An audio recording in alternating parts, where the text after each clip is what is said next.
শীতের বিকাল, বাবা ছেলে দুজন হাত ধরে হাঁটছে। বাড়ির সামনে রাস্তায় একটু হাঁটাহাঁটি করতে আসলাম।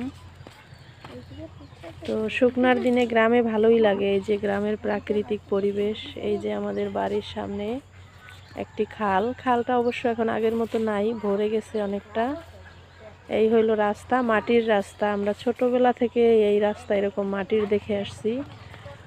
আমাদের দুর্ভাগ্য এই রাস্তা আর পাকা হলো না। বর্ষার সিজনে অনেক কষ্ট হয়, যখন মানে বাচ্চা কাচ্চারা স্কুলে যায়, কলেজে যায়। একজন রোগী নিয়ে সদরে যেতে গেলে প্রচুর কষ্ট। এই যে চারপাশের অবস্থা। এই যে খালের এপার আমাদের গ্রাম, আর ওই পারে আবার আর একটা গ্রাম। তো বর্ষার সিজনে কি হয়, খালে যখন পানি বেশি হয়, তখন তো বৃষ্টির কারণে বেশি পানি থাকে, তখন এইখানে ইঞ্জিন চালিত নৌকা বা ট্রলার যেটাই বলেন, ওইগুলা চালু হয়।